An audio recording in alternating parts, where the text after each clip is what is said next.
Have you ever noticed how comforting physical boundaries are? I mean, think about property law for just a second. Oh, yeah. It's very tangible. Right. You buy a plot of land, you hire a surveyor, you drive some wooden stakes into the dirt, and you build a brick wall. Exactly. And if a dispute ever arises, the law just points at that physical wall and says, well, your rights end exactly where those bricks begin. You can physically touch the boundary. Exactly. It's wonderfully tangible. But then you step into the world of the internet. You step into cyber law. And all those rules go out the window. They really do. Yeah. Suddenly, that architect's blueprint is completely useless. Mm. We're looking at a legal landscape where the borders are, well, they're entirely invisible. Right. The trespassers could be sitting half a world away. Yeah, in a totally different jurisdiction. And the property itself isn't dirt or bricks. It's just, lines of code and pulses of light. It really is the absolute definition of a legal frontier. It is. Because when humanity moved into the digital realm, we didn't just change the medium of communication. We fundamentally changed the physics of how information, commerce, and frankly, how harm operates. Right. And navigating that requires a completely different set of conceptual tools. Which is exactly why we are plunging into this today. Welcome to a deeply explanatory, very comprehensive deep dive. We are tackling a massive dossier today. It's a big one. It is. It's drawn from a highly detailed text called Cyber Law Master 2550. Yeah. And it covers, the entire spectrum of digital regulation in India. It really leaves no stone unturned. No, it doesn't. And if you were listening to this, you might be preparing for a major briefing or trying to understand a complex legal landscape, or perhaps you are studying to master these concepts for an upcoming professional hurdle. Like a major exam. Exactly. Whatever your reason, our mission today is absolute clarity. We're going to build this layer by layer. That is definitely the best approach. Right. We are going to focus on the underlying legal reasoning, the why and the how. And we are going to actively avoid superficial summaries that that fall apart the second you face a difficult hypothetical scenario. That is a crucial point. Cyber law is not something you can just, memorize by rote. Yeah. You really have to understand the mechanics beneath it. So today, we are going to explore state surveillance systems, the incredibly shifting sands of intermediary liability, and these complex new government guidelines governing content takedowns and message traceability. It's a lot of ground to cover. It is. We will walk through the statutory definitions, the underlying logic of the courts, the pivotal case laws, and we'll highlight those common legal misconceptions. Oh, the exam traps. Exactly. The areas where even seasoned professionals often misinterpret the statutes. And to make sure this really sticks, I'm going to be asking the questions that you are probably thinking of as you listen. I'll push back when the law seems to contradict itself, test out some analogies to see if they actually work, and try to ground these really abstract legal concepts in reality. I'm ready for it. Great. So let's jump right in, because before we can even begin to understand the laws regulating the platforms we use every day, the Googles, the Twitters, the WhatsApps, we really need to understand the state's power to watch the network itself. Right. You cannot understand the legal shield until you understand the eye looking down. Exactly.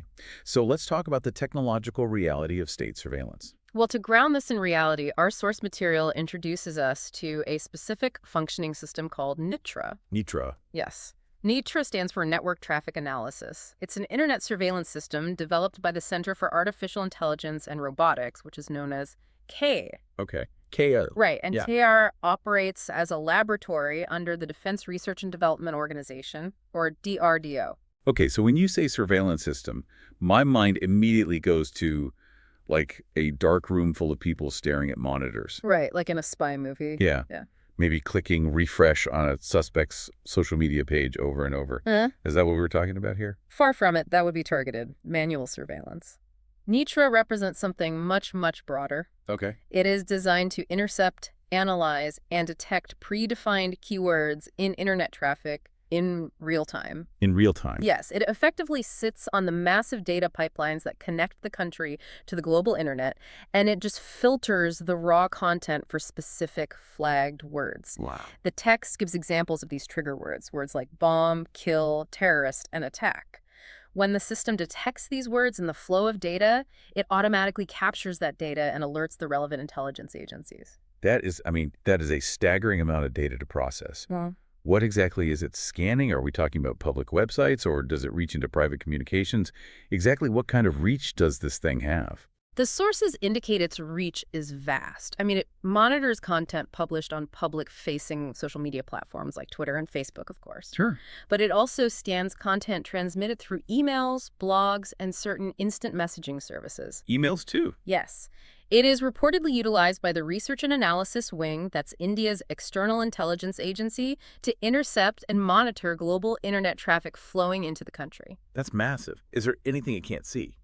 Well, the only current technical limitation mentioned in the material is that it is unlikely to be able to access end-to-end encrypted messaging services. Like WhatsApp. Right, simply because the math of encryption prevents the interception of readable text. But beyond that encrypted barrier, it is a massive automated dragnet. Okay, let me try to visualize this.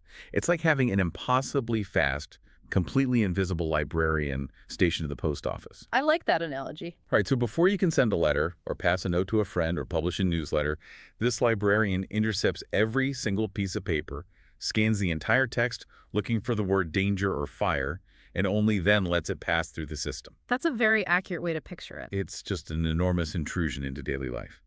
So my immediate question is, how on earth does the Indian legal system view this kind of mass dragnet surveillance? Does the Constitution just, allow the state to read everyone's mail? That question brings us to one of the most fascinating journeys in Indian jurisprudence, the chronological evolution of the right to privacy. Okay, let's get into the history. To understand how the law views a system like Nutra today, we have to look at how the courts viewed privacy in the past. And I'll tell you, it hasn't always been a straight line. I can imagine. We actually have to start in the 1950s, shortly after the Constitution was adopted. There was a landmark case called MP Sharma v. Satish Chandra. Okay, 1950s India. The Republic is brand new. What happened in the MP Sharma case? Well, the principal issue in MP Sharma revolved around a massive search and seizure operation conducted by the government into the affairs of a corporate group. Okay. The individuals whose documents were seized argued that this violated their fundamental right against self-incrimination. And during the arguments, the defense tried to draw a parallel to the United States. How so? They argued that in the U.S., this kind of blanket search would violate the Fourth Amendment, which explicitly protects citizens against unreasonable searches and seizures and secures their privacy. And how did the newly formed Supreme Court of India react to that comparison? Did they buy it? They completely rejected it. Right. Yes. The Supreme Court noted a stark textual reality. The Indian Constitution has no direct equivalent to the U.S. Fourth Amendment. The drafters just did not include a specific standalone clause protecting privacy or prohibiting unreasonable search and seizure. So it just wasn't there in the text. Right. In a statement made almost in passing while delivering the judgment, the court essentially concluded that because privacy was not explicitly written into the text of the Constitution, it was not a protected fundamental right. Wow. That is a massive historical baseline to establish. Yeah. The starting point of Indian privacy law was essentially, you don't have it because the founders didn't write the word down. That is a perfect summary of the originalist interpretation. If the text doesn't say privacy, the court cannot invent it. Right. But as you know, the law is never static. 9 years later, we arrive at a truly pivotal case regarding state surveillance, one that you will see referenced constantly in constitutional law. Which one is that? Karak Singh v. State of UP. Oh, I've seen that name come up before in the readings. What was the state doing to Karak Singh? Karak Singh was challenging specific police regulations in Uttar Pradesh.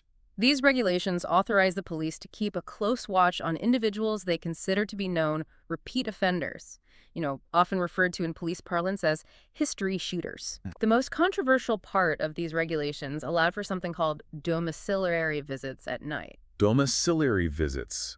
That sounds very clinical. What does that actually mean in practice? In practice, it meant the police had the authority to show up at a suspect's house in the middle of the night, bang on the door, wake everyone up, and demand to see if the suspect was home and what they were doing. Are you serious? Yes.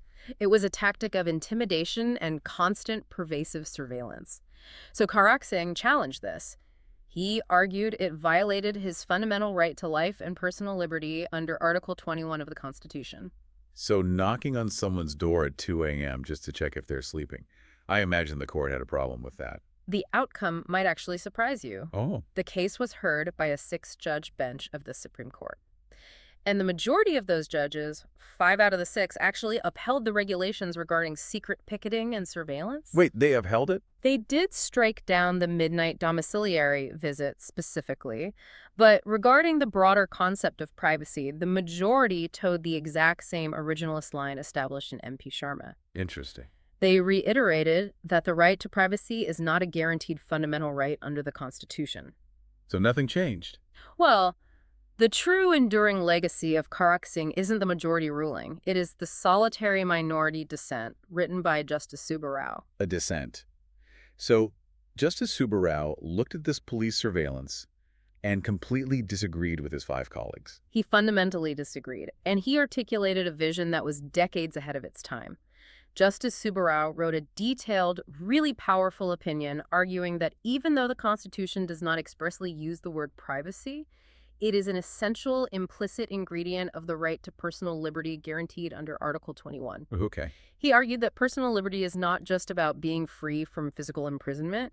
He famously noted that there is nothing more deleterious to a person's physical happiness and health than the calculated interference with their privacy. That's a great quote. He was reading between the lines of the Constitution, looking at the spirit of the document rather than just the literal words. Let me pause you there, because understanding how to analyze a case is critical, especially for an exam. Absolutely. If someone is trying to understand the precedent set by Karak Singh, it would be a massive legal misconception to say that Karak Singh established the right to privacy, correct? Yeah. Because Subbarao was just one voice. He lost the vote. You have identified one of the most common pitfalls in studying constitutional law. Okay, good to know. You must explicitly remember that the majority in Karak Singh maintained that privacy was not a fundamental right. It is legally incorrect to cite Karak Singh as the case that granted privacy. You must specifically cite Justice Subbarao's view as a dissent. Got it. However, in legal history, powerful dissents often act as time capsules. They plant a jurisprudential seed that waits for the right climate to grow. Subbarao's dissent influenced generations of lawyers and judges who felt the originalist interpretation was just too rigid for a modernizing society. So we go from no privacy in the 1954 MP Sharma case to a solitary minority voice saying implied privacy in the 1962 Karak Singh case. How does that seed finally sprout? It sprouts in a fascinating, highly strategic way in a 1975 case called Govind v. State of Madhya Pradesh. Govind, okay, what happened there? The facts of Govind were remarkably similar to Karak Singh. It involved a challenge to police surveillance regulations that allowed for domiciliary visits and secret monitoring of suspects.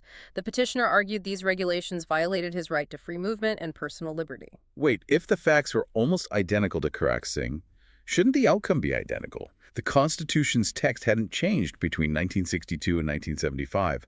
How does a court justify suddenly changing its mind on such a massive issue? They utilized a vital legal doctrine known as living constitutionalism. Living constitutionalism. Yes, it's the idea that a constitution must be interpreted in light of changing social realities. But the Govind case presented a very unique procedural hurdle. Govind was being heard by a smaller 3-judge bench led by Justice K.K. Matthew. Okay, 3 judges instead of 6. Exactly. And in the hierarchy of the Supreme Court, a smaller bench is bound by the precedent set by a larger bench. Justice Matthew's 3-judge bench legally could not simply overturn the ruling of the 6-judge bench in Karak Singh. So he was trapped by precedent. He had to follow the larger bench, even if he disagreed with them. In theory, yes.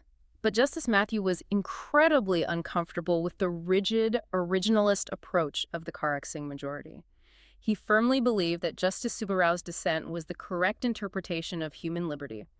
So he executed a brilliant piece of judicial maneuvering. What did he do? He acknowledged the Karak Singh precedent, but then stated that jurisprudence had evolved significantly since that judgment, both globally and domestically. He essentially stated that the court was obliged to adapt its interpretation to fit the changing times. How did he rule on the actual police surveillance then? He ruled that the police regulations were valid, but he severely restricted how they could be used. He stated that a mere conviction in a past criminal case does not warrant perpetual lifetime surveillance. That makes sense. Surveillance, he argued, must be restricted to cases where there is a grave peril to public safety. And in delivering this judgment, he effectively assumed that the right to privacy was implicit in the right to life and liberty. He read the right to privacy into the law without technically striking down the older, larger bench's ruling. That is a fascinating workaround. He couldn't break the wall of precedent, so he just built a door right through it. A very apt way to describe it.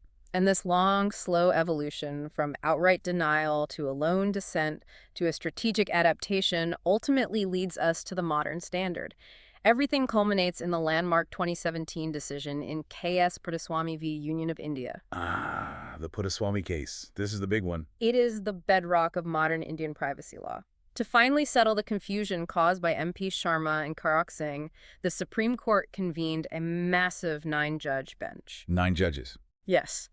And this 9-judge bench unanimously and definitively affirmed that the right to privacy is indeed a fundamental right, intrinsic to the right to life and personal liberty under Article 21. They officially overruled the originalist interpretations of the 1950s and 60s. So we finally have the shield. But privacy isn't absolute, right? I mean, the government can still investigate crimes and monitor terrorists. Did the Puttaswamy court create rules for when the government is allowed to breach that privacy? Yes, and this is perhaps the most important takeaway from the case for practical application. The Puttaswamy judgment laid down a strict proportionality test. Proportionality test. Correct. Any state action that infringes on privacy, including state surveillance, must pass this multi-pronged test to be considered lawful and constitutional. Okay, let's tie this back to where we started. Think about that invisible librarian scanning all the internet traffic. Think about the NITRA system. If you take NITRA and run it through this modern Puttaswamy proportionality test, what happens? According to the analysis in our source report, a dragnet system like NITRA heavily struggles against the Puttaswamy standard. I would imagine so. The proportionality test requires surveillance to be strictly necessary, targeted, and backed by robust procedural safeguards. A system designed to intercept all passing traffic just to fish for keywords lacks that targeted necessity. Right, because it's looking at everyone. Exactly. It treats every citizen's data as inherently suspicious until proven otherwise. Under the modern constitutional understanding of privacy, mass, untargeted surveillance is extraordinarily difficult to legally justify. That makes perfect sense. The state wants to watch everything, but the courts have spent decades building up a constitutional shield of privacy to constrain that surveillance. Precisely. But exploring state surveillance logically leads us to the next massive piece of the cyber law puzzle. Because, the state doesn't actually own the internet. They don't own the cables and they don't own the servers. Private companies do. That is the reality of the infrastructure. So if the state is monitoring the network, what are the rules for the private entities that actually build, operate, and host the network? Which brings us to a transition from constitutional law to statutory law. We need to look at the messengers. We need to explore the concept of intermediaries and the crucial doctrine of safe harbor. Let's start with clear definitions. In the physical world, an intermediary is a middleman. A real estate broker is an intermediary between a buyer and a seller. What exactly is an intermediary in the eyes of cyber law? In Indian cyber law, the specific legal definition is codified in Section 2.1 of the Information Technology Act. Got it. It defines an intermediary with respect to any particular electronic record as any person who, and this is the vital phrase, on behalf of another person receives, stores, or transmits that record, or provides any service with respect to that record. On behalf of another person. That feels like the fulcrum upon which the whole definition balances. It is the absolute core of the legal concept. An intermediary deals with third-party content. They are a vessel. They do not generate or own the content in the manner a traditional newspaper editor or a television network would. They are just providing the facility for others to communicate. Now, the internet is complex. The company that lays the fiber optic cable under the ocean does something very different than the company that hosts a social media app on my phone. Does the law distinguish between them? The statutory definition in Section 2.1 is intentionally broad enough to encompass almost everyone in the digital supply chain. Really? Yes. The text categorizes them into 2 distinct types. First, you have physical intermediaries. Physical. These are the entities providing the actual physical network infrastructure, your telecom service providers and internet service providers. They lay the cables, manage the cell towers, and provide the raw bandwidth. Second, you have online intermediaries. These operate higher up at the application layer. These are the platforms where content is actually transacted and hosted. Think of Twitter, Facebook, Dropbox, online marketplaces like Amazon, or even local internet cafes. So legally speaking, the IT Act groups the massive telecom company laying underground cables together with the app where I post photos of my lunch. They are both classified as intermediaries. Legally, yes, because despite their different functions, they share that core statutory characteristic. They both receive, store, or transmit data on behalf of another person. Wow. And obtaining and maintaining this classification is highly sought after by these technology companies because it grants them access to the most important legal shield in Internet law, the safe harbor provision found in Section 79 of the IT Act. The safe harbor. It sounds like a sanctuary. How does Section 79 actually protect these companies? Think about the inherent risk of running a platform that allows millions of users to post whatever they want instantly. It's risky. Very. The functionality of these platforms naturally means they will inevitably be used to spread unlawful content defamation, copyright infringement, threats by the primary wrongdoers, the users. Right. If the platform could be sued every single time a user broke the law, the financial risk would be catastrophic. Twitter or YouTube would cease to exist overnight. Safe Harbor exists to solve this. It offers these intermediaries a qualified immunity from secondary liability for hosting third-party content. Let's unpack the nature of that immunity, because I want to make sure I understand the limits. Is it a magic shield? Does it stop all lawsuits and all consequences? No, and this is a vital conceptual distinction to grasp. Section 79 is what we call in law an affirmative defense. It is fundamentally liability exempting and not liability imposing. What does that mean in plain practical terms? It means the provision itself doesn't make anyone liable for anything. Rather, it is a shield you raise in court. When a plaintiff sues an intermediary for monetary damages, or when the police try to hold the company's executives criminally liable for an illegal post made by a user, the intermediary invokes Section 79 as a defense. They say, yes, we acknowledge the unlawful content was on our servers, but we are protected by Safe Harbor because we were just the neutral messenger. Does it protect them from having to remove the content? No, importantly, it does not. This defense bars claims for monetary compensation and criminal prosecution against the company. However, it does not restrict courts from imposing non-monetary liability, such as issuing an injunction. Okay. A court can still legally order the platform to take the specific infringing content down. The shield protects the company's bank account and its executives' freedom. It doesn't protect the illegal content itself from being deleted. Okay, I want to test an analogy with you to see if I truly grasped how a company qualifies for this shield. The notes highlight something called the entity versus function distinction, warning that it is a very common area of confusion. Please go ahead. Analogies are often the best way to decode abstract legal doctrines. Okay, let's say I walk into a bank and I sign the paperwork to take out a mortgage. In the context of that specific legal transaction, I am categorized as a borrower. Right. But an hour later, I go to the local grocery store to buy milk. At the store, I am just a customer. Now, I am still the exact same entity, the same human being, all the time. But my legal label and the rules that apply to me change completely based on the specific function I am performing in that specific moment. Is that how intermediary status works? That is an exceptionally accurate analogy. The most crucial thing to understand about Safe Harbor is that intermediary status is not a permanent blanket identity. You must assess whether a company is an intermediary only in relation to the specific allegedly unlawful content in dispute. Let's run a hypothetical scenario to make sure this is crystal clear. Imagine a massive social media platform. Let's call them Platform X. A random user creates an account and illegally uploads picture A, which is a highly valuable, copyrighted photograph belonging to someone else. The photographer sues Platform X. Let's apply the test. In the instance of picture A, Platform X is receiving and storing data purely on behalf of another person, the random user. Right. With respect to that specific picture, they are functioning as a neutral intermediary. Therefore, they can raise the Section 79 Safe Harbor shield to defend against monetary damages. Okay, now part two of the hypotheticals. The marketing department at Platform X decides to launch a new advertising campaign. They create their own promotional image in-house, let's call it Picture B. They post Picture B on their own platform. But it turns out the designer at Platform X plagiarized Picture B from another artist. The artist sues Platform X. Can they use Safe Harbor? No, they absolutely cannot. Why not? Let's apply the test again. In the specific instance of Picture B, Platform X is not acting on behalf of another person. They generated the content themselves. They are the originator. Therefore, with respect to Picture B, they are functioning as a primary publisher, not an intermediary. They enjoy no Safe Harbor immunity for their own creations. The common pitfall is assuming a giant tech company is always protected as an intermediary just because that is their primary business model. Right, because they're an intermediary 99% of the time. Exactly. But you must always isolate the specific piece of content and ask, what was the platform's function regarding this exact piece of data? That makes the distinction perfectly clear. Picture A is a shield, picture B is a liability. Now, to keep that shield for picture A, the law requires the platform to be a neutral conduit, right? They can't interfere with the transmission. Correct. Section 792A established the parameters of this neutrality.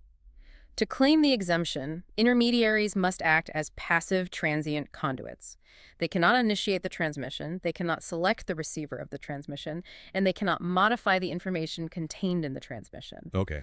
This conceptual framework is heavily borrowed from global standards, specifically the European E-commerce Directive. But here is where the law hits the reality of modern technology.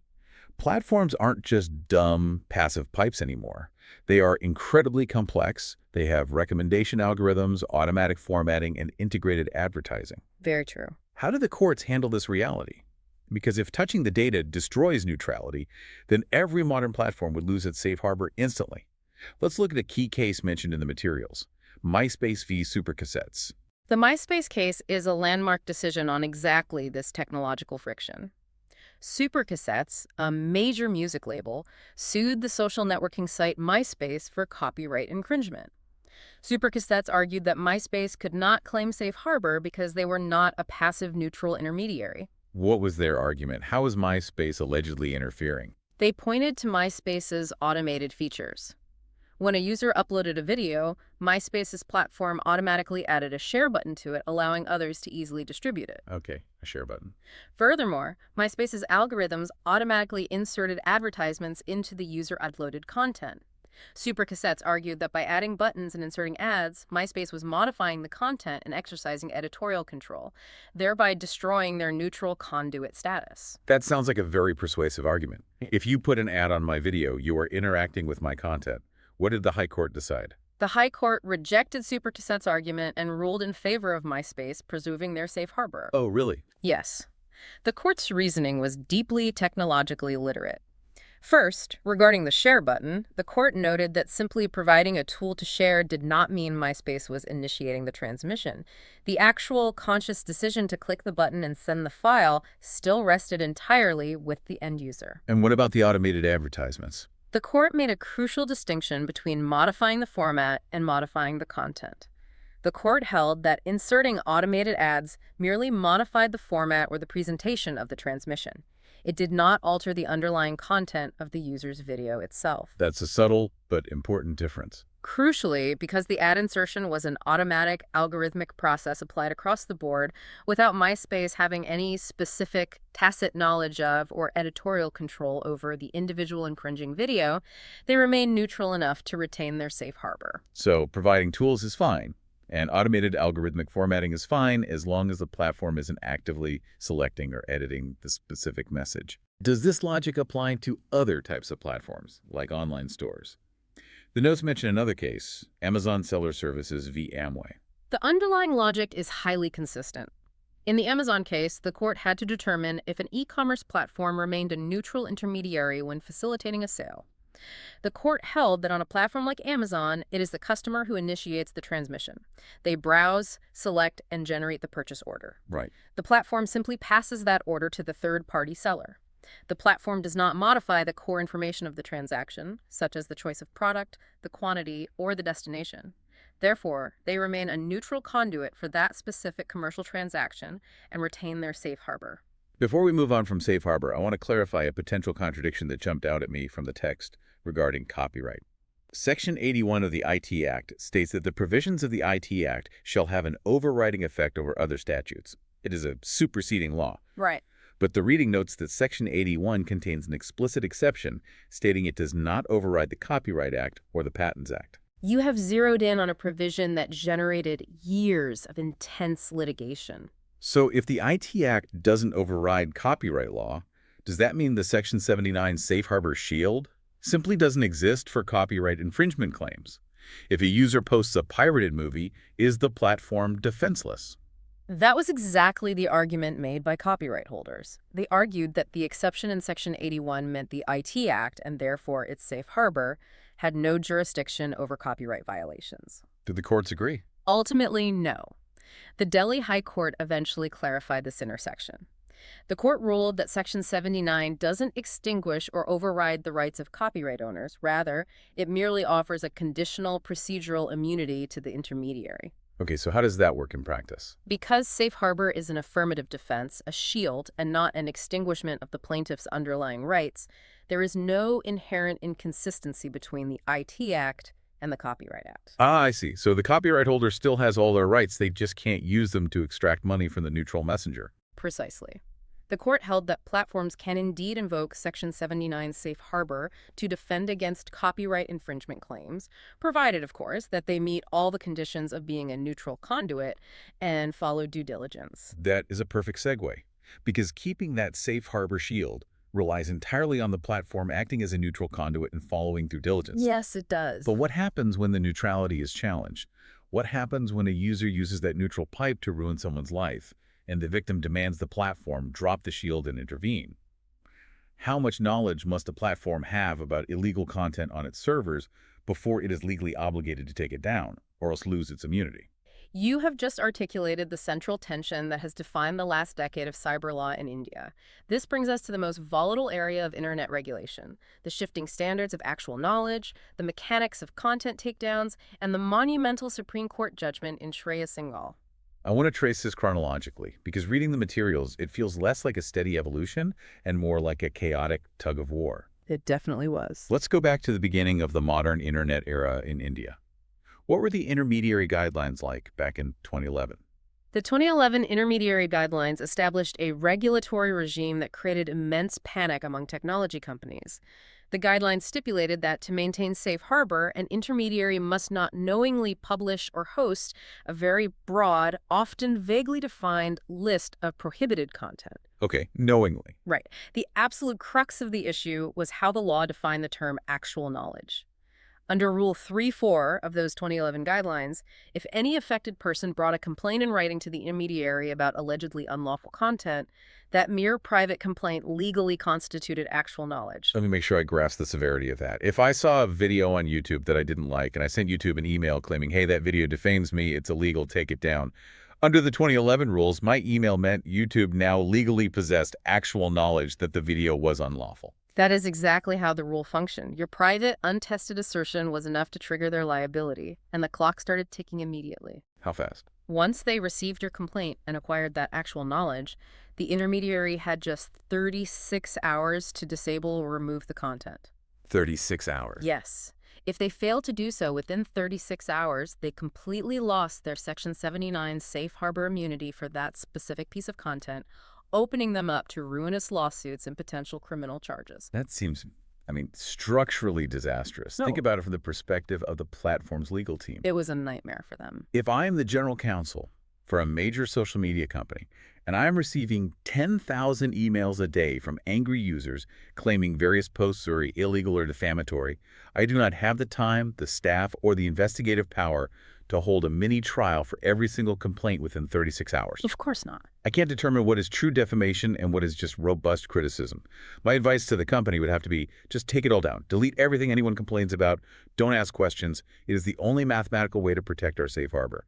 Your hypothetical legal advice perfectly mirrors the grim reality of that era. Empirical research conducted during that period demonstrated that the 2011 guidelines led to rampant systemic overcompliance. I'm not surprised. Intermediaries, faced with the threat of losing their immunity, became extremely risk-averse. They essentially engaged in widespread, horizontal censorship at the behest of private complaints just to protect their business models. So they were forced by the state to play the role of an arbiter of free speech without having the time, the legal skills, or the democratic legitimacy to do so? Exactly. It's the classic heckler's veto. Anyone could censor anyone else's speech simply by filing a complaint and threatening the platform's immunity. It was a deeply chilling environment for free expression, and this untenable speech-stifling situation led directly to the watershed moment in Indian cyber law, the Supreme Court decision in Shreya Singhal v. of India in 2015. Now, most people who follow Indian news know the Shreya Singhal case for a different reason. It's famous for striking down Section 66A of the IT Act, which was the law that allowed police to arrest people for posting grossly offensive comments online. Yes, that was the most publicized part of the ruling. But the materials indicate that this same judgment also fundamentally rewrote the rules for Section 79 Safe Harbor. How did the Supreme Court dismantle the 2011 takedown regime? The petitioners in Shreya Singhal brilliantly highlighted the constitutional flaw in the 2011 rules.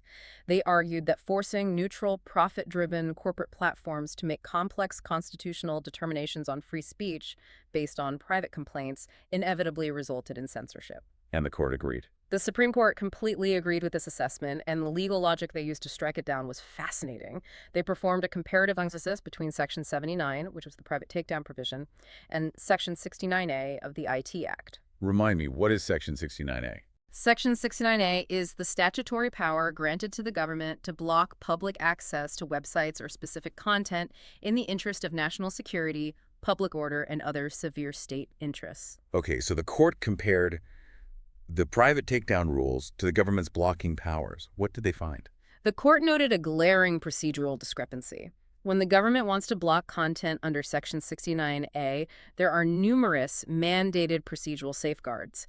There are threshold criteria that must be met, written orders must be recorded, and crucially, there is a requirement for hearings where the originator of the content can defend their speech before a committee. Due process. Exactly. It involves due process. But under the 2011 Section 79 guidelines, a simple private notice from an aggrieved individual bypassed all of that due process, forcing an immediate takedown. The hypocrisy of the structure. The government blocking a website required hearings and written orders, but a private citizen silencing another citizen via a corporate platform required zero due process. Precisely. The court recognized that millions of requests are made to intermediaries daily.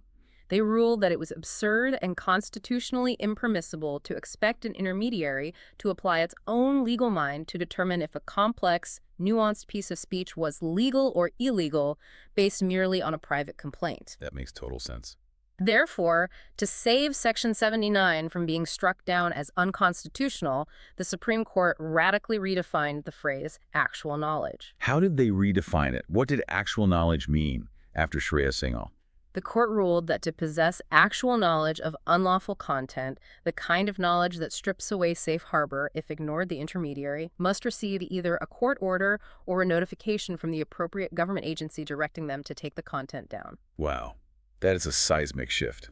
So after 2015, an email from me to YouTube saying take this defamatory video down meant legally nothing. Correct. YouTube could safely ignore my private complaint, keep the video up, and perfectly maintain their safe harbor immunity until I actually went to a court, fought a legal battle, and brought them a signed judge's order. That is exactly the regime Shreya Singhal established. It completely removed the obligation for platforms to play the role of judge and jury. It protected the internet from frivolous, horizontal private censorship and reaffirmed that only the state or the judiciary has the authority to determine what speech is unlawful. I understand the free speech victory there. Yeah. But as someone trying to view this from all angles, I have to push back hard on the practical reality of this ruling. Okay, let's hear it. Let's look at the human cost. Requiring a court order for every single piece of harmful content puts a massive, almost impossible financial and temporal burden entirely on the victims. Elaborate on that scenario for me. Okay, let's say a malicious actor posts a deeply defamatory, life-ruining lie about a private citizen online. Or perhaps they post a non-consensual, highly compromising photograph. Under the strict Shreya Singhal doctrine, the platform does absolutely nothing when the victim begs for help. The victim is forced to hire a lawyer, file a case in a heavily backlogged civil court, secure a hearing, and win an injunction. Given the viral speed of the internet and the glacial pace of our judicial system, by the time that victim secures a court order weeks or months later, the post has been shared 1 million times. The victim's reputation or life is permanently destroyed. The damage is done, and the law offered no immediate remedy. Your pushback is entirely valid and highlights the fundamental, agonizing tension at the very heart of cyber law. You are perfectly describing the delicate balancing act that courts and legislatures face. It just seems so tipped in one direction. On one side of the scale, you have the imperative to protect free speech, to prevent the heckler's veto, and to stop risk-averse corporations from censoring citizens. That is the side of the scale that Shreya Singhal heavily prioritized. On the other side of the scale, you have the urgent, undeniable need to protect individuals from rapid, devastating, and irreversible online harm.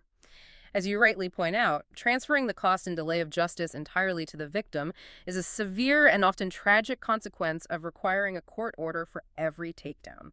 So, recognizing that massive flaw, did the law just leave those victims stranded permanently? No, the pendulum of regulation inevitably swung back. The state recognized that the judicial process was simply too slow for certain types of egregious, immediate harm. This brings us to the 2021 and 2022 intermediary guidelines, which effectively rolled back parts of the Shreya Singhal doctrine in specific, highly controversial areas. Where did they roll it back? What kind of harm was deemed urgent enough to bypass the need for a court order? Let's look at Rule 3-B of the 2021 guidelines. This rule deals specifically with a category of content that causes immediate profound trauma: non-consensual intimate images, commonly referred to as revenge porn, or content depicting individuals in sexual acts. Okay, yeah, that makes sense. For this specific, narrow category of content, the new guidelines explicitly bypass the Shreya Singhal court order requirement. If an individual or someone acting on their behalf files a private complaint stating that content depicts them in a state of nudity or engaging in a sexual act, the intermediary must take that content down within 24 hours. Okay, so for intimate images, we are back to the 2011 style of private notice and takedown.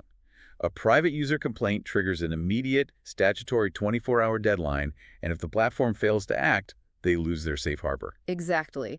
The legal and moral rationale here is that the free speech value of non-consensual intimate imagery is practically non-existent, while the psychological and social harm to the victim is so immediate and devastating that waiting months for a judicial balancing of rights is an unacceptable failure of the state to protect its citizens. I think most people would agree that making an exception for intimate images makes total sense. But the materials indicate the government didn't stop there.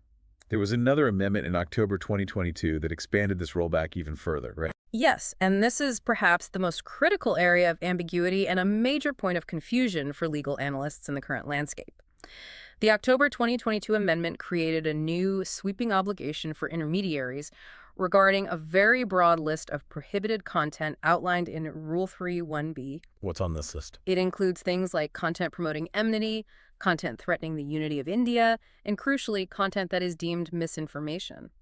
Under the newly amended Rule 3.2, if a user complains about any of this prohibited content, the intermediary must act on the complaint within 72 hours. Act on. I am looking at those words, and that phrasing feels deliberately vague. What does the legal mandate to act on actually mean in practice? That ambiguity is the core of the current crisis in intermediary liability. The statute does not clearly define the required outcome. Does a mandate to act on a complaint within 72 hours mean the platform is legally obligated to remove the content? Or does it merely mean the platform's internal grievance officer must make a decision within 72 hours? And that decision could legitimately be, we have reviewed your private complaint, but we refuse to remove this content because we are waiting for a court order as per the Shreya Singhal precedent. Let's follow the logic of both interpretations. If the government interprets act on to mean remove, then the protection of Shreya Singhal is effectively dead, isn't it? We are plunged right back into the 2011 heckler's veto, where platforms are forced to blindly censor everything within 72 hours just to stay safe. That is the grave fear of free speech advocates. If intermediaries facing the potential loss of their safe harbor decide they cannot accurately or safely determine the legality of complex speech, like what constitutes misinformation within a tight 72-hour window, they will inevitably adopt a policy of systematic takedowns. I'll just delete it. They will err on the side of censorship to protect their corporate immunity. The law introduces massive, destabilizing ambiguity. While only the high courts or the Supreme Court can eventually definitively interpret what act on means, anyone studying this field must highlight this profound tension.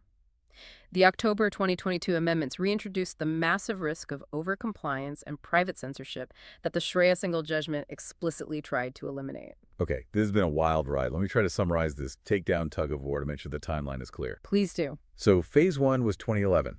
Private complaints forced 36-hour takedowns, leading to massive corporate censorship. Correct. Phase two was the 2015 Shreya Singhal case. Supreme Court intervened, ruling that only court orders or government notifications can force takedowns, which protected speech but severely hurt victims of rapid harm. Spot. And phase 3 is the 2021-2022 era, a fragmented system where we are back to private complaints forcing 24-hour takedowns for intimate images, paired with a highly ambiguous 72-hour act on rule for a broad range of other complaints, leaving platforms guessing about their liability. That is an excellent, structurally sound summary of a very chaotic decade of jurisprudence. Which brings us to a rather terrifying transition. Oh. So far, everything we have discussed from the 2011 rules to the 72-hour window has been about reactive moderation. Right. We have been talking about what a platform does after content is posted and after someone complains about it. But what happens when the government changes the fundamental rules of the game? What happens when they force these private platforms not just to react to complaints, but to proactively police their own networks? That is the next frontier. To proactively search for crimes, or worse, to redesign their architecture to track down exactly who started a viral message. This takes us into a deeply controversial area of modern cyber law: proactive policing, traceability, and the technological mandates of Rule 4. This section focuses heavily on a newly created, heavily burdened category of platforms defined in the new intermediary guidelines as significant social media intermediaries, or SSMs. Before we get to the burdens, let's define the target. What elevates a platform from a regular intermediary to a significant one? The primary metric is scale. While the exact numerical user threshold isn't detailed in our immediate summary text, the government sets a user-based threshold, currently 5 million registered users in India. Okay, so the big players. Yes. SSMs are essentially the giants of the ecosystem: the Facebooks, the X's, the YouTubes, and the WhatsApps. Because of their massive societal impact and reach, Rule 4 strips away the simple neutrality of safe harbor and imposes severe affirmative obligations on them to maintain their immunity. Like what? For instance, they must establish a physical presence by having a contact address in India. Furthermore, they are required to appoint specific senior personnel resident in India, most notably a chief compliance officer, who can be held personally, legally liable if the platform fails to comply with government orders. Okay, so the state is putting a physical human face to the corporate shield, someone they can hold accountable. But let's dive into the technological mandates, because this is where the friction really heats up. Let's start with Rule 4.4, proactive filtering. What is the state demanding these platforms do? Rule 4.4 represents a massive paradigm shift from reactive to proactive moderation. It stipulates that SSMs must endeavor to deploy technology-based measures, including automated tools, to proactively identify and remove specific types of content before it even gains traction. Automated tools, so algorithms. Specifically, the rules direct them to run algorithms to find content depicting child sexual abuse material, or content that is exactly identical to material that has been previously removed by a court order or government direction. Endeavor to deploy automated tools. I want to use an analogy here to highlight why relying on algorithms makes people so nervous. Go for it. Let's imagine the internet is a massive, incredibly crowded nightclub. The intermediary is the owner of the club. Their safe harbor immunity is their liquor license. This new rule is basically telling the club owner you have to put a bouncer at the door to check IDs. Okay, standard practice. But the catch is, the bouncer they are forced to use is an automated robot. And this robot bouncer is completely blindfolded. It is trying to check IDs and throw out underage kids just by feeling the physical edges of their ID cards. It doesn't understand context, it can't read the date of birth, it just feels a rectangular piece of plastic and makes a binary choice. It's incredibly prone to error. That is a highly evocative and very accurate analogy for the severe limitations of current automated filtering technology. Algorithms, for all their complexity, are notoriously fundamentally bad at understanding human context. They are pattern matching engines. Our source text provides a highly pertinent, real-world example of this exact algorithmic failure. Several years ago, Facebook deployed an automated filter designed to proactively scan for and remove images containing nudity or child exploitation. The algorithm flagged and removed the iconic Napalm Girl photograph. The Pulitzer Prize-winning photo from the Vietnam War. The one showing the young girl, Phan Thi Kim Phuc, fleeing in terror after a napalm attack. Exactly that photo. The algorithm functioned exactly as it was programmed. It detected a naked child. But because it lacks human context, historical knowledge, and an understanding of journalistic value, it couldn't distinguish between a violation of community standards regarding child nudity and a vital, globally significant piece of historical war photography that stimulated international public debate about human rights. It just saw nudity and deleted a piece of history. Precisely. And this exposes the fundamental danger of Rules 4.4. It undermines the ex-ante, the before-the-fact judicial balancing of rights that the Shreya Singhal judgment demanded. Oh, because there's no judge looking at it. Right. By forcing platforms to use these blindfolded algorithms to hunt for and remove content proactively, without human review or a court order, it severely risks the mass removal of highly valuable, contextual, and perfectly lawful speech. Even though the rule uses softer language, like endeavor to deploy. Yes, because the overarching existential threat of losing their safe harbor pushes platforms to let these faulty algorithms run wild, prioritizing aggressive removal over the nuance of free expression. That is the proactive filtering piece. And the collateral damage to speech is clear. But as controversial as automated moderation is, the material suggests it pales in comparison to the next mandate. Let's talk about the absolute flashpoint of Indian cyber law, the core doctrine of traceability, and the mandate to identify the first originator. This is Rule 4.2. What exactly does it demand? Rule 4.2 is perhaps the most fiercely debated, technically fraught provision in modern cyber regulation. It applies specifically to SSMs that provide services primarily in the nature of messaging platforms like WhatsApp, Signal, or Telegram. The rule dictates that upon receiving a lawful order from a court, or a competent government agency under Section 69, the messaging platform must enable the identification of the first originator of the unlawful information on its platform. Let me break that down. If a highly dangerous, insightful rumor, say, a fake video meant to spark a riot, spreads across the country via thousands of forwarded text messages, the government can issue an order demanding that WhatsApp point the finger at the exact single person who typed out that rumor and hit send the very first time. That is the government's stated legitimate aim, yes. They argue that in an era where viral misinformation can lead to real-world mob violence and lynchings, law enforcement needs the ability to pierce the veil of virality and locate the source of the fire. It sounds like a valid goal. But while the aim might be legitimate, this mandate creates a catastrophic, seemingly unresolvable clash between statutory law and the fundamental mathematical architecture of modern cryptography. Because these platforms use end-to-end encryption, right? Right. Explain the core technical clash here. Why can't WhatsApp just look up who sent it? It comes down to how end-to-end encryption, or E2E, physically works. In an E2E system, when you type a message, your phone encrypts it using a unique mathematical key. The message travels through WhatsApp's central servers as a scrambled, completely unreadable package of data. It's just gibberish to them. Completely. It can only be unlocked and read by the phone of the person receiving it, which holds the corresponding decryption key.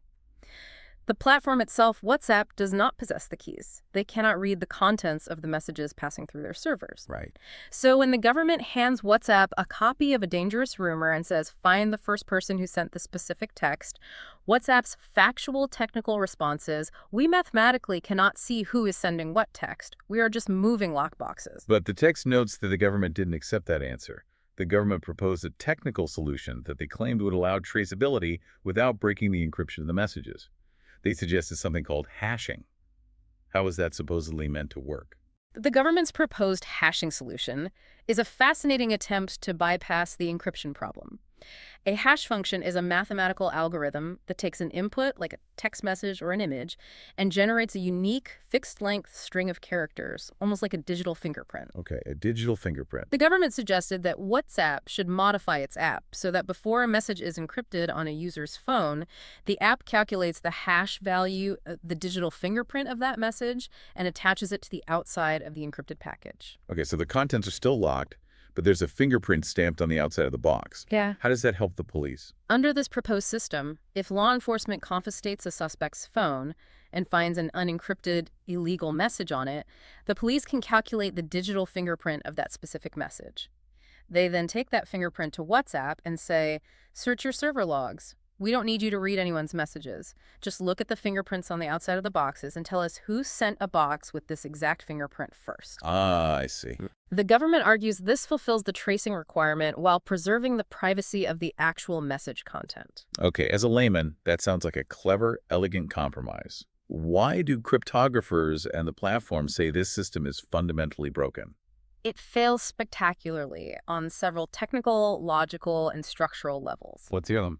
Let's start with the technical fragility of hashing. First, on deeply secure platforms like WhatsApp, the hash value generated on the device isn't just based on the message content. It is often tied cryptographically to the specific identities of the sender and the receiver to ensure security. Oh, really? Yes.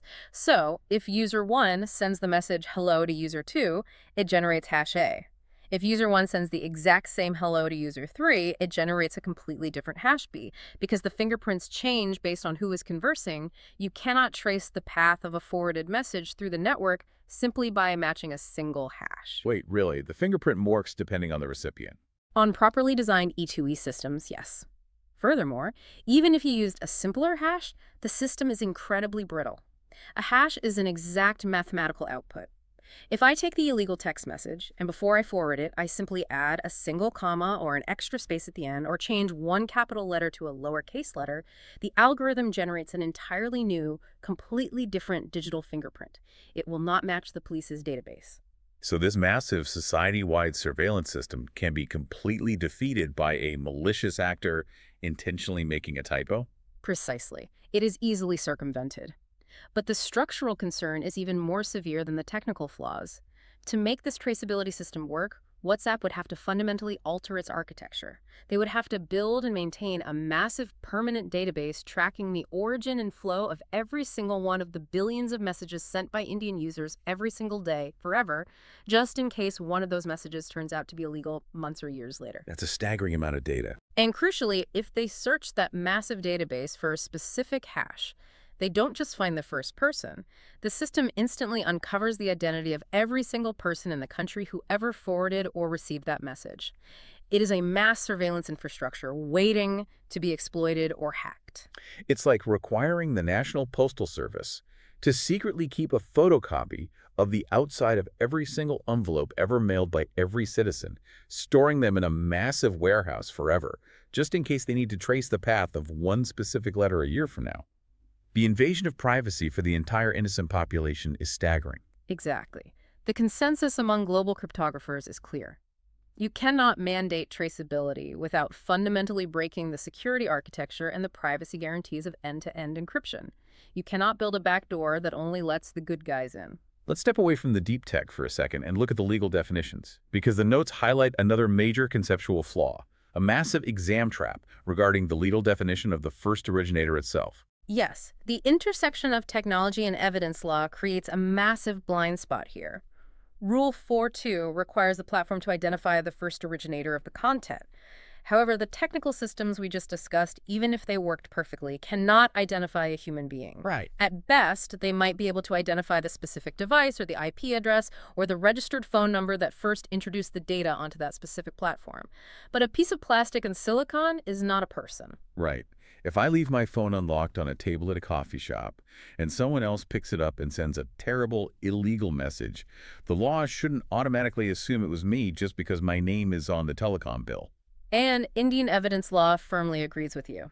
Section 88 of the Indian Evidence Act explicitly prohibits courts from making automatic presumptions about the real-world identity of the sender of an electronic message based purely on the purported sender's device or identifier. A phone number is of limited evidentiary value in a criminal prosecution without corroborating evidence. That makes sense. Furthermore, there is a massive chronological and cross-platform ambiguity in the first originator concept. Let me give you a complex hypothetical to map out how this fails in practice. Please, these scenarios really help visualize the flaws. Imagine user 1 creates an illegal, highly insightful meme on their computer. They upload it to a public web forum on a Monday. The next day, user 3, who has absolutely no connection to user 1, is browsing that web forum. They see the meme, download it to their phone, and then open WhatsApp and share it with user 4, who then forwards it to user 5. Okay, following so far. A week later, the police arrest user 5 for spreading the rumor. The police demand WhatsApp trace the message back. According to WhatsApp's isolated internal database, who is the first originator? Well, WhatsApp can't see the web form. From their closed perspective, the file didn't exist until user 3 uploaded it into their system. So WhatsApp's tracing system will definitively point the finger at user 3. Exactly. The technology will falsely identify user 3 as the malicious mastermind who originated the content, when, in reality, they just downloaded a meme that was already publicly available elsewhere. The regulation is frighteningly vague on how this cross-platform reality works, risking the prosecution of the wrong people. So given all these immense technical impossibilities, the structural risks of mass surveillance, and the legal vagaries of evidence, how do we evaluate if this traceability law is even constitutional? The text mentions applying the Puttaswamy proportionality test to Rule 4.2. We talked about Puttaswamy earlier. Let's do a deep analytical exercise. Let's run the traceability mandate of Rule 4.2 through the 5 distinct steps of the Puttaswamy test. This is an excellent way to synthesize the material. Let's do it. Step 1 of the Puttaswamy test is legality. Is the state measure sanctioned by a clear, valid law? Okay, is it? Rule 4.2 is a piece of delegated legislation.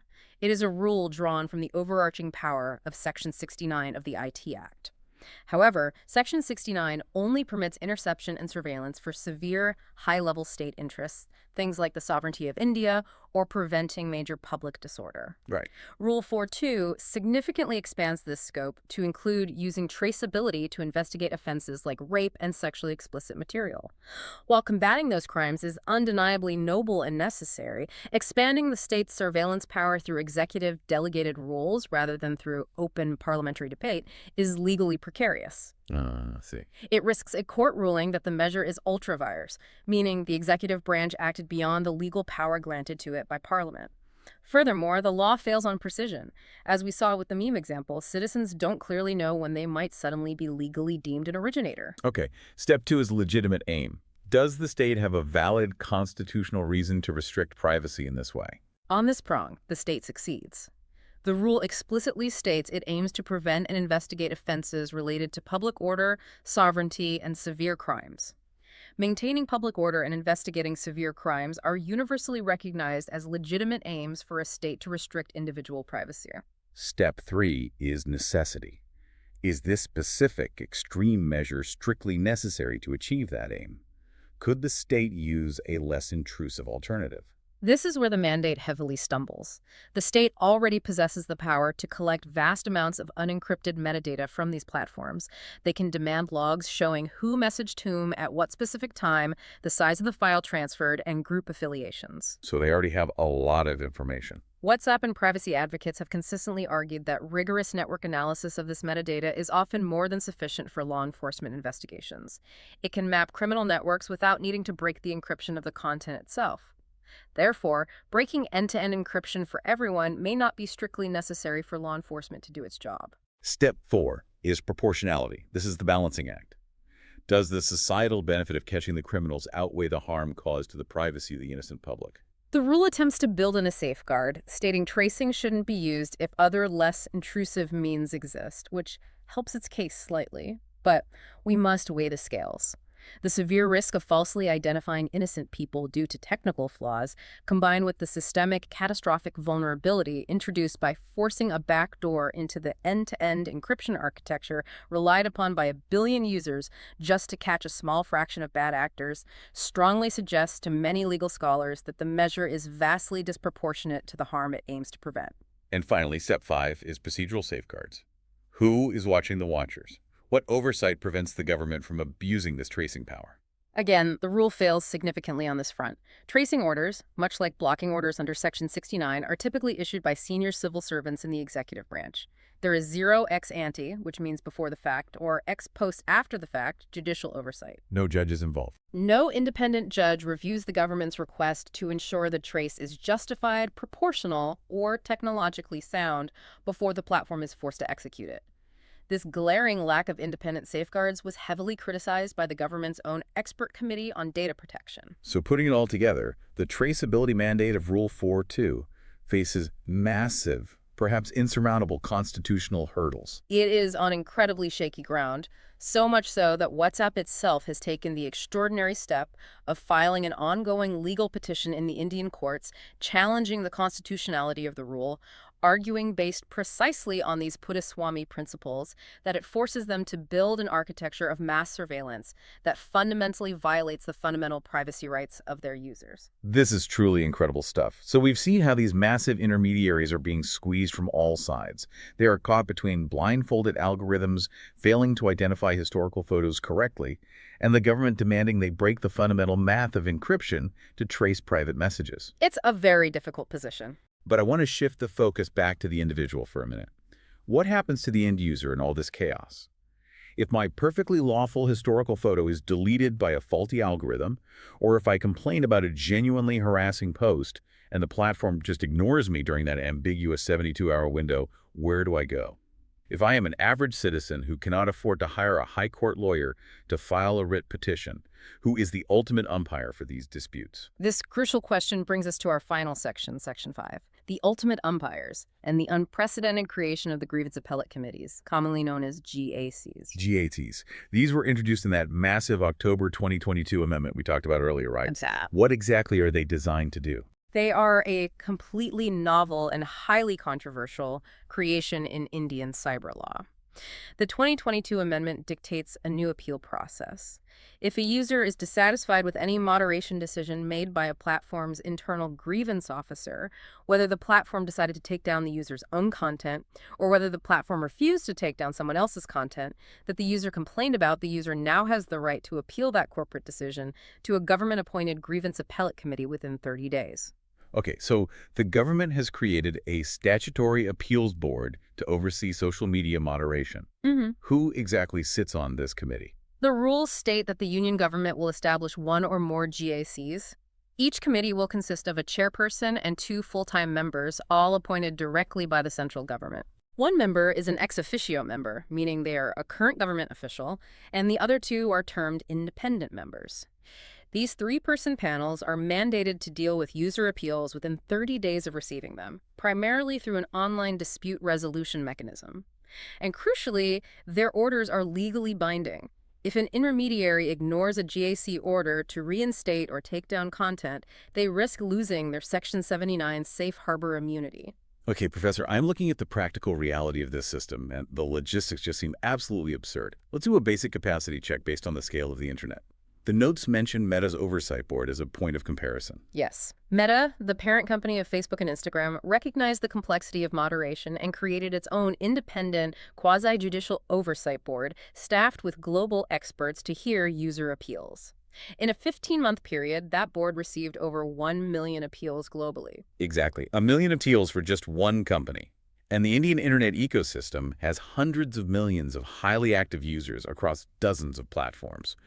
The Indian government is setting up 3-person panels and expecting them to process the sheer volume of grievances generated by the entire internet, resolve each complex speech dispute within 30 days, and issue binding legal orders. How on earth is a 3-person committee going to handle the scale of India's internet without collapsing instantly? The short, pragmatic answer is they likely can't, not without relying heavily on massive automated assistance, which brings us back to the flaws of algorithmic judgment or engaging in extreme, arbitrary triaging of cases. It sounds like a logistical nightmare. And this nightmare leads directly to a critical legal concern regarding procedural fairness.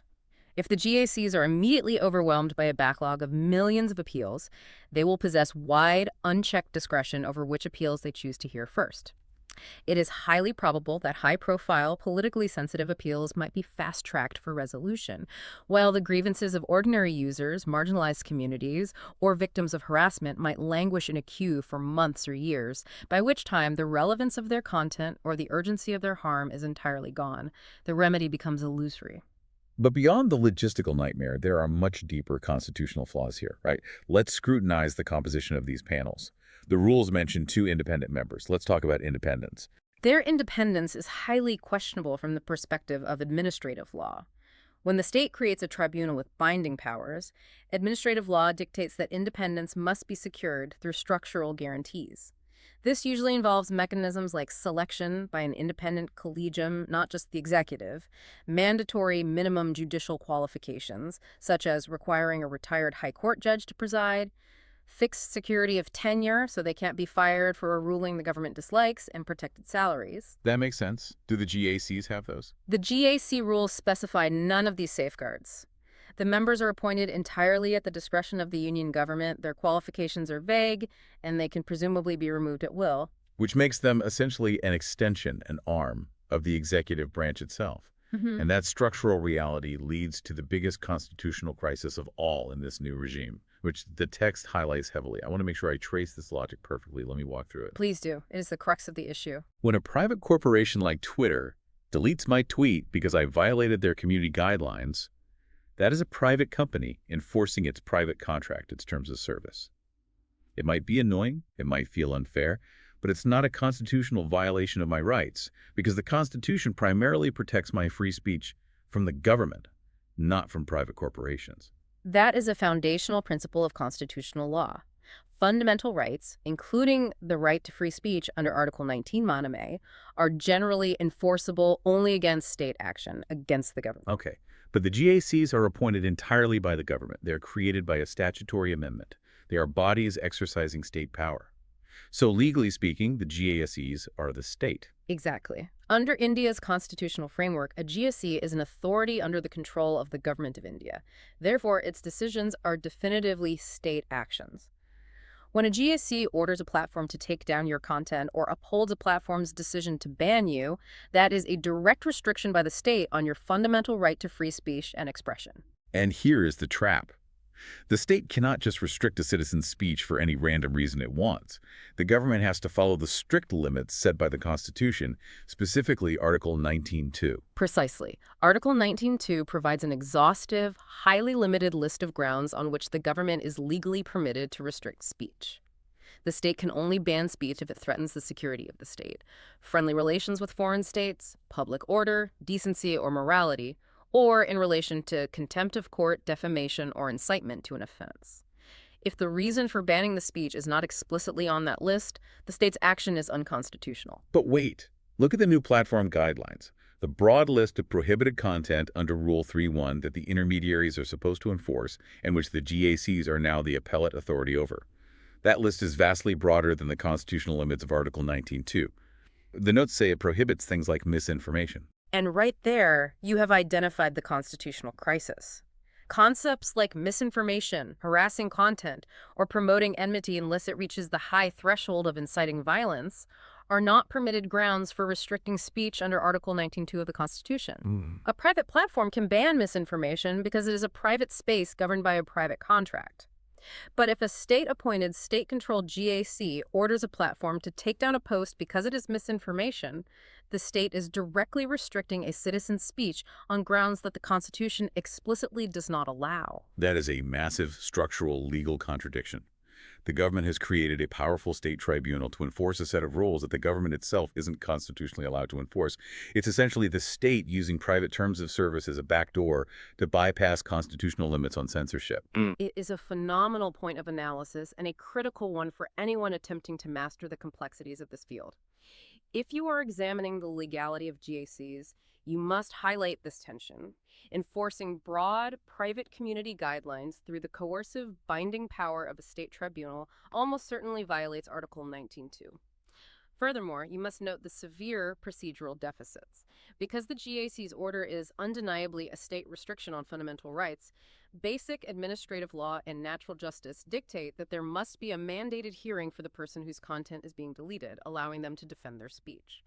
There must also be a strict requirement for the committee to issue a reasoned, written order explaining your constitutional logic. The current rules explicitly mandate neither of these fundamental safeguards. This has been an unbelievable, intense journey. We have traced the entire life cycle and philosophy of cyber law. We started with the invisible eye in the sky trying to read everything, and we ended with state tribunals trying to moderate the entire internet speech. It is time to lock this all in. Professor, can you give us a detailed revision-style summary of the 5 major conceptual steps we covered today? Let's cement this knowledge. Gladly. Let's recap the structural evolution of this complex legal landscape. Step 1 was state surveillance and the evolution of privacy. We trace the jurisprudence from M.P. Sharma's originalist denial of privacy in the 1950s through Justice Subbarao's prescient, forward-looking dissent regarding domiciliary visits in Karak Singh to the clever judicial adaptation of living constitutionalism in Govind. This all culminated in the monumental nine-judge Puttaswamy judgment, which definitively established privacy as a fundamental right subject to a strict proportionality test, a test that mass dragnet systems like Nitra severely struggle to pass. Right, and step 2. Step 2 was the messengers and the safe harbor shield. Section 79 provides an affirmative defense, exempting intermediaries from secondary liability for third-party content, provided they act as neutral, transient conduits and satisfy due diligence. The critical concept here is the entity versus function test. You are only an intermediary regarding the specific piece of data you are transmitting on behalf of another person. You have no shield for content you create yourself. Picture A versus picture B. Exactly. Step 3 was the takedown shift. We witnessed the chilling effect of the 2011 private notice and takedown regime, which created a heckler's veto. This was cured by the Supreme Court in Shreya Singhal, which mandated the due process of a court order or government notification to establish actual knowledge. We then saw the subsequent 2021-2022 rollback, returning to rapid 24-hour private takedowns for intimate images to prevent immediate harm, but creating dangerous, chilling ambiguity with the 72-hour requirement to act on complaints regarding broadly prohibited content. And step 4 was the proactive stuff. Yes. Step 4, proactive policing and the burdens of Rule 4. Significant social media intermediaries face heightened obligations. They are pressured to use flawed, blindfolded, proactive filtering algorithms that lack the human context necessary to protect legitimate speech. More critically, they are forced to enable first originator traceability, a mandate that fundamentally clashes with the mathematical architecture of end-to-end encryption, fails evidentiary standards, and faces severe constitutional hurdles under the Puttaswamy proportionality test. Which brings us to the GACs. Right. Step 5. The ultimate umpire's grievance appellate committees.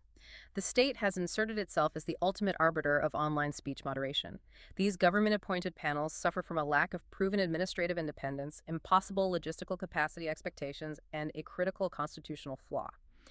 As state actors, their orders are state actions bound by the strict limits of Article 19.2, yet they are tasked with enforcing much broader, restrictive private platform guidelines like bans on misinformation. That is a brilliant, highly layered summary. It connects the dots perfectly. And for those of you listening who need a conceptual metaphor to hold all these moving parts together, I offer you this.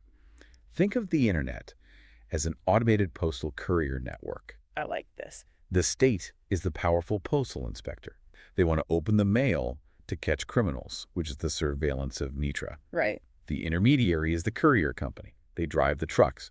They don't know what's in the boxes.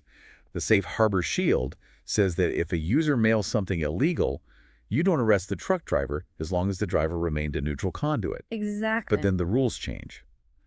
The inspector tells the courier company they must now use blindfolded robots to feel every package before it goes on the truck to guess if it's dangerous. That's proactive filtering.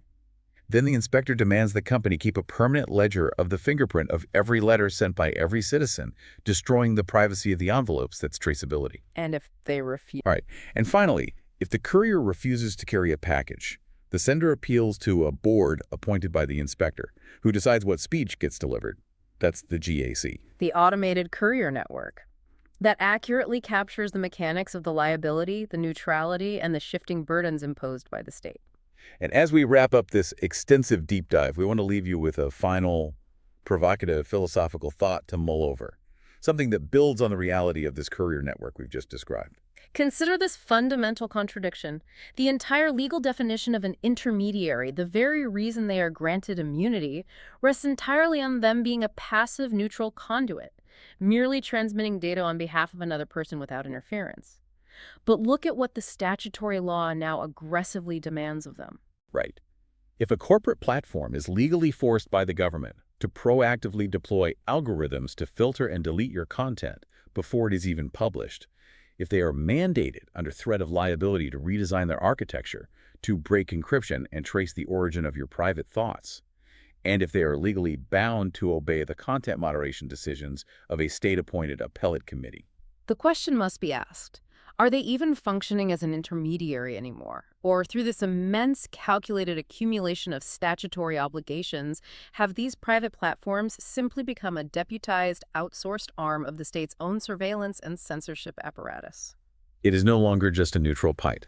It is a PITE that watches you, reports you, and enforces the state's will. Thank you for joining us on this deep dive into the source material. We hope this comprehensive exploration has provided the clarity you need. Review these mechanics, understand the philosophical tensions behind the rules, recognize the areas where the law is vulnerable, and good luck navigating and mastering the incredible complexities of cyber law.